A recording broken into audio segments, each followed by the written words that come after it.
Thank you very much. Thanks, Lorraine, for the introduction, and thank you very much for the invitation to come and speak today. I'm absolutely delighted to be here in UCD, so thank you very much.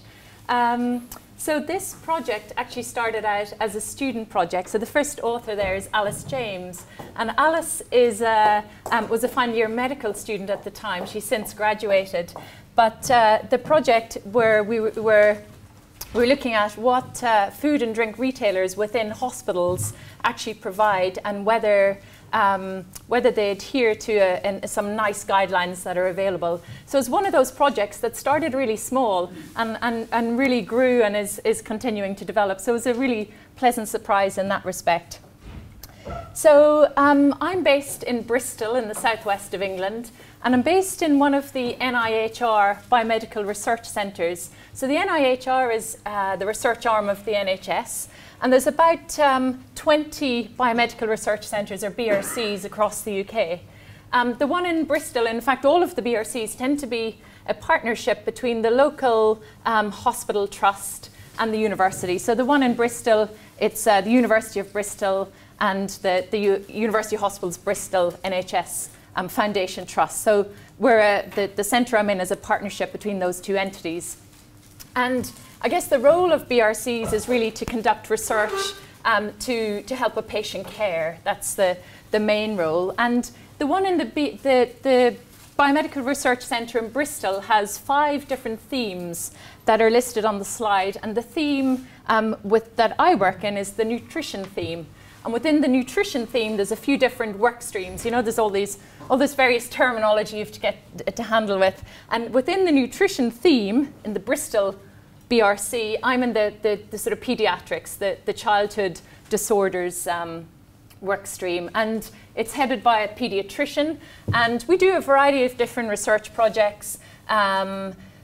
Cystic fibrosis related diabetes. We're interested in familial hypercholesterolemia. The project that I was planning on speaking to you about today, and I'm really sorry that I had to change the title at the last minute, is a project in the area of inherited metabolic disorders, specifically urea cycle disorders. But unfortunately, I just didn't have enough data together to be able to present it to you and draw some conclusions from it. So I contacted Lorraine and asked if I could sort of change tack a little bit. So hopefully that gives you a little bit of context in terms of where I'm coming from. Because the season that's in it, I thought I would lighten things up today and throw in a few interesting Christmas quiz items as we go. So we've got a points thing going on. So what I'd like you to do is jot down the answer to 5 questions, and then I did take a stop in the duty-free this morning and picked these up on my way. So we'll see who at the end has the greatest number of points. So jot down your answers. No Googling, there are the rules, no Googling. You can chat to the people beside you, but no Googling as you go. So how old is Rudolph? I'll put that one out there and we'll move forward. So the issue around what hospitals can provide for sale for consumers is quite a topical issue. So in October of this year, the head of the NHS in England announced that supersized chocolate bars and grab bags of sugary snacks should be taken off the shelves of all hospitals in the UK, or certainly in England. And the suggestion was that we need to fight obesity, diabetes and tooth decay.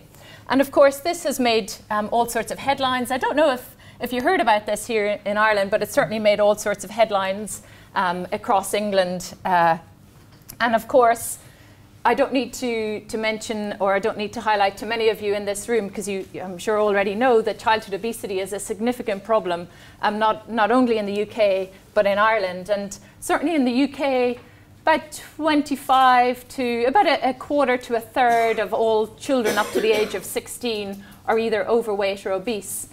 This slide comes from data that was published just in the last week, and it's data from the Millennium Cohort Study. And again, it's quite depressing data whereby there seemed to be an increase in excess weight in children between age 7 and 11. And as I say, it's no different here in Ireland. And I've just taken this from one of the infographics from the Safe Food website to show that, again, as you know, 1 in 4 children in Ireland is either overweight or obese. So it's a significant problem in many countries. So I'd like to talk a little bit about the environment, in particular the consumer nutrition environment. And there's increasing evidence that the consumer nutrition environment is a determinant of dietary behavior and obesity. So the consumer nutrition environment is one of 4 types of food environments, and it describes what an individual encounters when they enter somewhere where food is purchased or food is consumed. And it accounts for a lot of factors that are involved in food choice, such as availability, price, whether there's any promotions associated with the food or drink item, where it's placed on the shelves or in the shop or on the aisle, and the variety that's available and the quality. And the National Health Service, the NHS in England, recognises that venues such as hospitals, they themselves are consumer nutrition environments, given that food is purchased and consumed. And I guess I should say at this point that when I'm talking about food in hospitals, I'm not talking about what's provided to the patients. I'm talking about what's available in the cafes and the shops and the restaurants and the vending machines within the hospitals. And you can imagine the sort of environment that I'm talking about. So little is known about the consumer nutrition environment of NHS venues in England, and that's, I guess, the approach that's one of the reasons we did this study. So how do you assess it? Well, there's a variety of different tools that you can use. So the most well-known one is the Nutrition Environment Measures Survey, the NMES tool. So effectively, it's like a questionnaire that you could use when you go into one of these nutrition environments, and you can assess a variety of different things, either individual factors, or you can assess a variety of different factors and then come up with a composite score, depending on the tool you use. And this NMES tool, there's various variations of it, whether you want to look at what's available in a restaurant, what's available in a store, what's available in a vending machine or a cafeteria. There's various variations on that tool. There's another tool called the Hospital Nutrition Environment Scan. And then another tool that's been used in a number of studies is one whereby food service directors have been telephoned and a survey has been used to ask questions about these various things. The reliability and validity of these tools is certainly questionable. It seems that none of them have been validated, at least that's what we can see from the literature. And these tools were all developed and are currently being used in North America, so in the US and in Canada, and have been very much designed based on what food is available in those jurisdictions.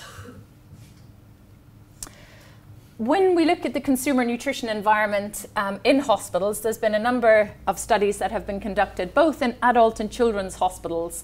And all of these studies have been conducted in Canada and the States. And the data shows that these various adult and children's hospitals absolutely offer unhealthy food and drink options. And really that's something that the authors have suggested that's something that we need to consider. So I'd like at this point just to change tack a little bit and talk about NICE. So NICE is the National Institute for Health and Care Excellence in the UK. And I'm sure many of you are familiar with NICE guidelines. So the NICE provides national guidance and advice to improve health and social care. And they as I say, they provide various guidelines, they provide various standards and indicators, various pathways, various documents to as I say, to improve health and social care. So it's these standards and indicators that I'm going to talk a little bit more about. So quality standards, again, they're documents that set out priority areas for quality improvement in health and social care settings. And I apologize that the text is a little bit small. I just took a screenshot from the NICE website because there's a couple of things I want to draw your attention to here. So these quality standards, so they're documents that cover areas where there's a variation in care, and each standard, and there's tens and tens of these documents depending on what disorder or what patient group they're referring to. But each standard supposedly gives a set of statements to help improve quality. And the second thing is they provide information on how to measure progress. And that second point, information on how to measure progress, I'm going to come back to, because the quality standard that I'm particularly interested in really doesn't have information on how to measure progress or measure compliance or adherence to that quality standard. So I'm going to come back to that point a little bit later. So the quality standard, or the document that I'm particularly interested in, or we were particularly interested in, is called Quality Standard 94, and the title of it is there on the screen. So it's to do with childhood obesity, prevention and lifestyle weight management programs. So it was something that was published in 2015. So NICE bring together experts, and in this case in the area of childhood obesity, and with their policymakers from NICE, they develop these particular quality standards. So this one's quite a new document. So I just want to talk a little bit about what is and what is not covered in Quality Standard 94. So what's not covered, it's nothing to do with the clinical assessment or the management of obesity in children. There's a separate quality standard document for that. It's nothing to do with prevention, assessment, or treatment of obesity for adults. As I say, they're separate documents, and if you go onto the NICE website, you'll find those other quality standards. What is covered in Quality Standard 94 is information on the approaches at a population level to prevent childhood obesity, and it's relevant. It's particularly relevant to local authorities, to NHS organisations such as hospitals, which is why it's interesting to us, and schools. So that's what's referred to in Quality Standard 94. And Quality Standard 94 is expected to contribute to improvements in all of these different things. So weight in children, dietary habits, time spent inactive or sedentary, prevalence of type 2 diabetes, etc. Now, in Quality Standard 94, there's 8 statements. We were only interested in 3 of these statements. And the reason we were not interested in the other 5 was because they were to do with physical activity, they were to do with weight management programs, so they were irrelevant to this piece of research. So here we have Quality Standard 94, and as I said, there's 8 statements in it, but the 3 statements that we were interested in are Quality Statement 1, 2, and 3, simply because those 3 statements refer to or relate to food and drink that's available in hospitals, which is what we were interested in. So Quality Statement 1, children and young people and their parents or carers using vending machines in either local authorities or NHS venues, which includes hospitals, can buy healthy food and drink options. So that's what Quality Statement 1 says. Quality Statement 2, children and young people, their parents or carers, see details of nutrition information on menus in local authorities and NHS venues. And the third one refers to the healthy food and drink choices being prominently displayed in NHS venues and local authorities. So you can see these 3 statements within Quality Standard 94, it's a bit of a mouthful, are the 3 that are relevant to our piece of research. Okay, next quiz question, just to keep you on your toes. If Santa were to visit every child on Earth in one night, how many houses per second would he need to visit? And how many calories would he eat? So I'll leave that with you for a second. So how many houses per second would he need to visit? And how many calories would he eat? Okay, shall I move on? So the aim of our research was to assess whether 2 hospitals in England adhere to quality statements 1, 2, and 3 of Quality Standard 94, these NICE guidelines. So what the objectives of our project was to develop an assessment tool. And I mentioned already that there are assessment tools available in the literature, but we felt that none of them were relevant. None of them have been validated, but they were not relevant to our jurisdiction. They were based on data from the US and Canada, so we decided to develop our own tool. And we'll talk about how good or bad our tool was in a minute. So we developed an assessment tool to guide the assessment of food and drink provision, and we used that tool to evaluate food and drink retail outlets in 2 hospitals. in the southwest of England. So in those 2 hospitals, in total, there were 2 restaurants, 5 cafes, 5 shops, and 18 vending machines. And the data were collected over a 2-week period in July of last year. So as Alice, the medical student, collected the data, each vending machine and each retail outlet was visited once only by 1 person. And that's a limitation already. That's a limitation of the study, isn't it? Because you'd like to see more than 1 person collecting the data. So we're aware that that's a limitation of the study. So the next thing I want to talk a little bit about is how we assessed compliance to those 3 quality statements, because there was very little guidance within QS 94 with respect to how you assess whether the environments were actually adhering to the guidelines. So I'll go through each quality statement one at a time. So the first one, so quality statement 1, remember that's what's available in vending machines. So what we used was the nutrient profiling model. And some of you, I'm sure, are very familiar with this. So this is a model that can be used to determine if foods are classified as healthy or less healthy. So it was developed originally in about 2004, 2005 by the Food Standards Agency in the UK.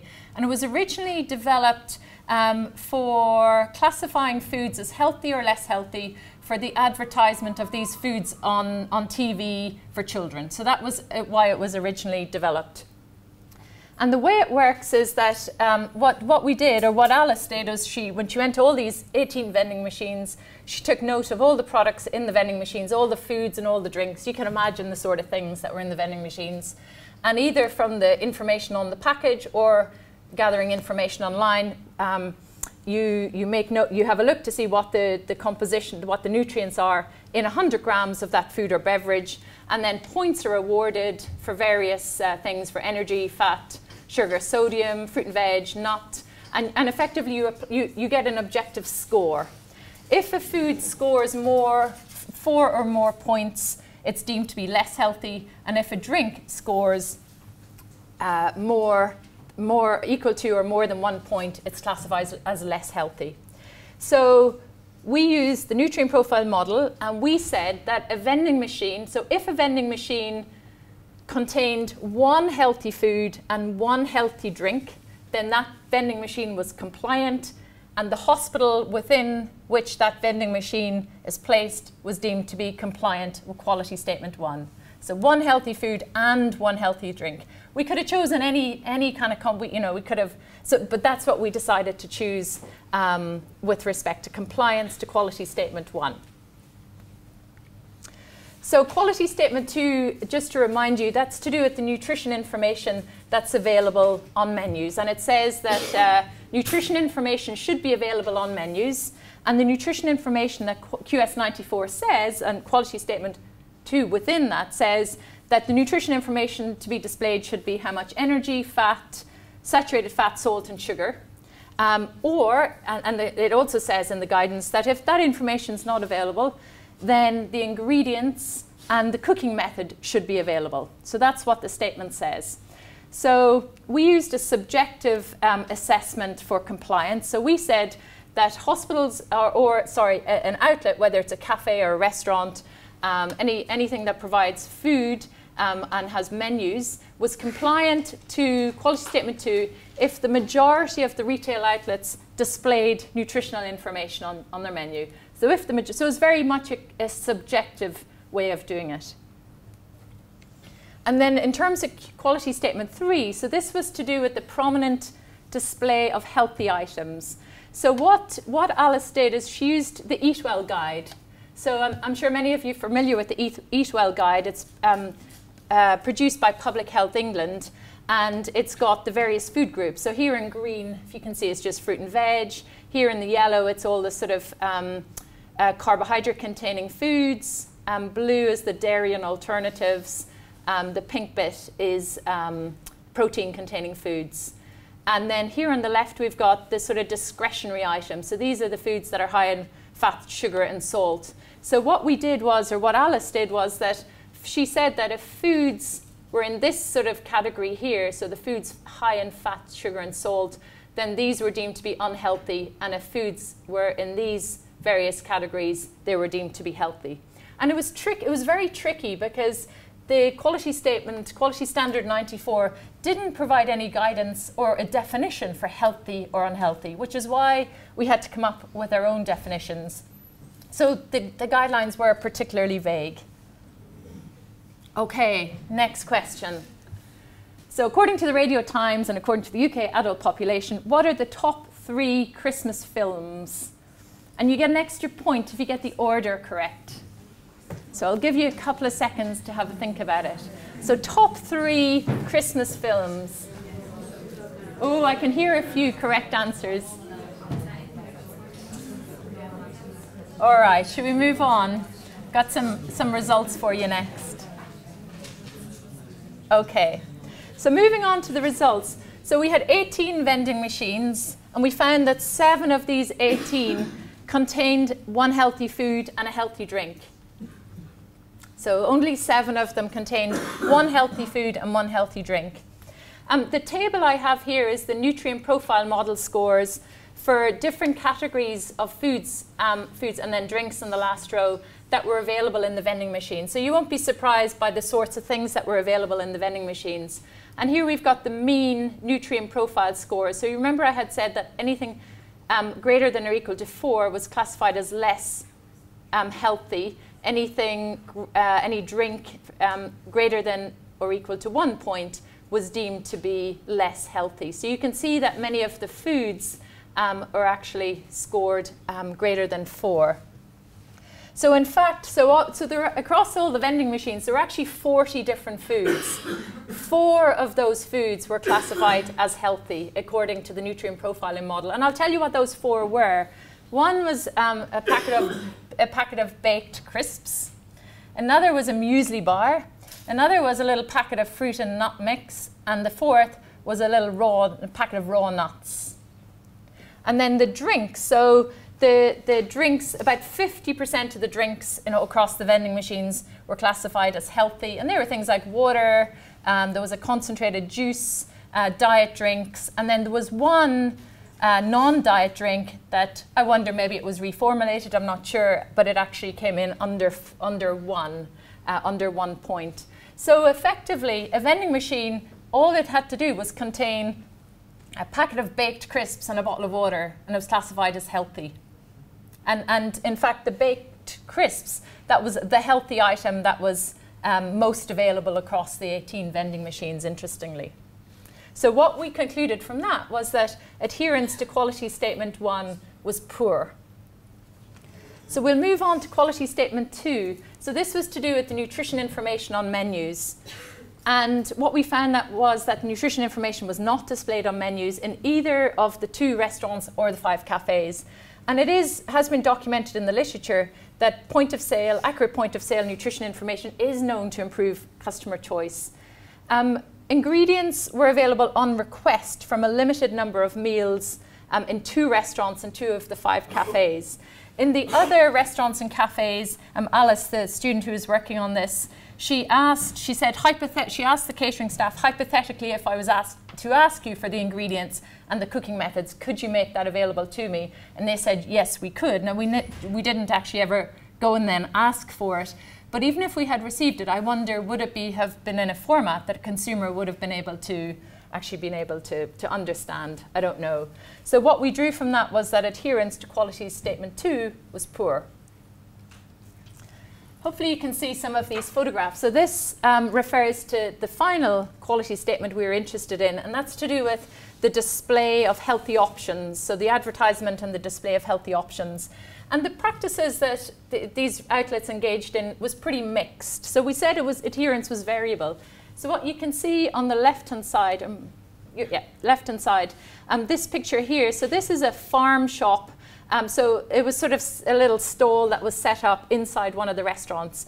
And it provided, as you can see, some healthy-looking fruit and vegetables, vegetables there for sale, which was good to see. Here in the middle, we have a fruit stand in a hospital shop, looking pretty empty. And actually, you can see one measly-looking orange there. And at the back of the very bottom a bruised-looking apple, which these sorts of stands were pretty commonly, they were commonly found to be empty or have the odd bit of fruit in them there. We're all familiar with these sorts of big kids' sweet zones. These were available in the entranceway, or these were placed in the entranceway of all of the shops. And there was all sorts of advertisements and deals. All of these were priced at under £1. And I guess from this, we said that adherence to quality standard 3 was variable, that the restaurants predominantly displayed healthy options, such as the farm shop, but all the cafes and shops, they favoured the display and advertising of unhealthy foods and drinks. So they, in some occasions, actually advertised that they had fruit available as part of meal deals, but actually it wasn't available, or had various other promotions. This table, I hope you can read it. I'll pull out a few points. I should have said that this data was published in BMJ Open just a few weeks ago, so I can make it available to you if you like. This table just comes from the paper that we published. So this is just the 5 shops, and you can see on this column it's where those 5 shops demonstrated compliance to quality statement 3, and you can see this on my right-hand side. This is examples of where there was a lack of compliance. And you can see which one is, the lack of compliance column is much fuller. So if we look at the lack of compliance, so posters advertising price promotions on unhealthy options, including share size confectionery, sugar sweetened beverages, crisps, etc., etc.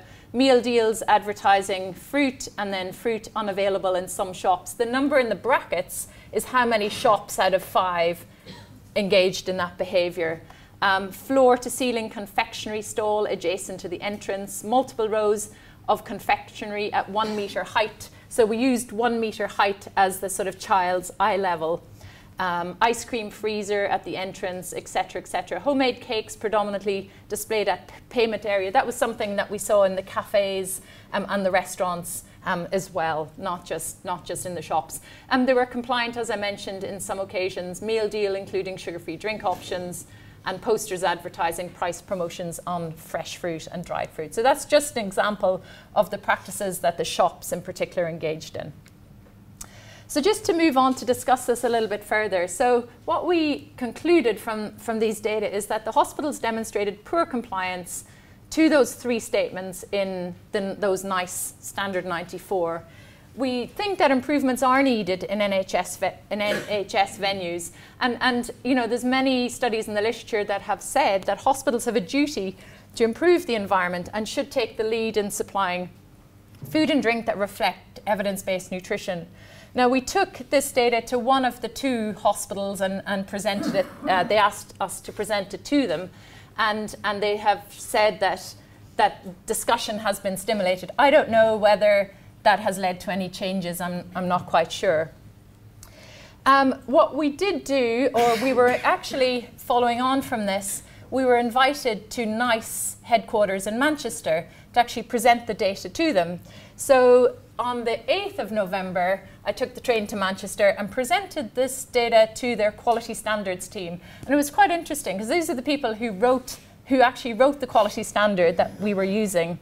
I took these photographs on the day before I went to Manchester, just to highlight, and again, I apologise, you can't see them terribly well. These photos are from the foyer of the Children's Hospital that's in Bristol. So just to highlight a few things, you can see, crisps and chocolate bars and some water bottles there.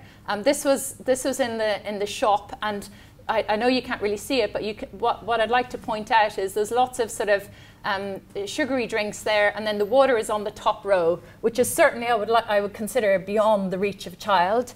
And in addition to that, you can see sort of crisps and chocolate bars, and yes, there is some fruit on the top row there, but again, it's certainly more than 1 metre high, and I would say beyond the reach or even beyond the eye level of children. So these photos, as I say, were just, I wanted to make the point to people, to the NICE team that this was certainly an issue. So it was interesting, because when I spoke to the people at NICE, they actually said, yes, we don't have a tool. There is no method to actually see if anybody's complying with the standards. So even though it says on their website information on how to measure progress, so that there should be a tool available to assess compliance to Quality Statement 94, they said actually there isn't a tool available, and they're quite interested in adopting our tool as the assessment tool for Quality Standard 94, which is fantastic, but I think we need to do a little bit more work on it, because so I think the method we used to assess Quality Statement 1, because it was objective and because it was using the nutrient profile model, I think that's probably okay. I think that's good. But I'd really be interested in hearing, many of you are have much more expertise in public health nutrition than I have, and I'd be really interested in getting your views when I'll finish in a couple of seconds. So what we're thinking of doing is, well, I kind of think we need to develop a more comprehensive tool to measure compliance to Quality Statements 2 and 3, because the methods we used, they were subjective, and I think there are better methods available. So there are published tools. So Jacqueline Kerr has published this tool, Grow Promo, so it's grocery promotion, I think is what it stands for. And it's a very nice objective tool that you can use. She's used it in grocery shops. So we probably need to modify it a little bit to be able to use it in smaller non-grocery shops per se. And I've been in touch with Christina Black, who's based at the University of Southampton, and she's published on this healthfulness score. So I'm wondering whether we can modify some of these tools that have already been published, but I'd be really interested to hearing advice from you guys if you have anything that you would be able to help us. I think it would be really good to assess a more representative sample of hospitals and other NHS venues. We only looked at 2 hospitals in the southwest of England, which is, but I think I mentioned, because that's where Alice was doing clinical placements at the time. And of course, we need to measure inter-rater reliability. That would be key. I know there are some people here at UCD, Celine Murren certainly, and maybe others, who are doing some work looking at the contents of vending machines in Irish hospitals, and I'm going to link in with Celine and see if there's something we can do together, which would be brilliant. So, final question: what's the proper name for a baby turkey? All right, so the next slide's going to give you the answers to all of your Christmas quiz questions just before I finish off. So there we are. Rudolph is 78. 2,000 houses per second is what Santa Claus would need to do. 5 billion calories. 5 billion calories he would eat. Love Actually. When I answered this question, I only got Love Actually right. So Love Actually, It's a Wonderful Life, and Elf. And a baby turkey is known as a poult, or a chick. Chick is acceptable. So the maximum score is 8. So I shall score yourselves. Whoever's got the top score, or perhaps you can, whoever gets the closest number of points to the top score, and I'll hand these over to Lorraine. And thank you very much.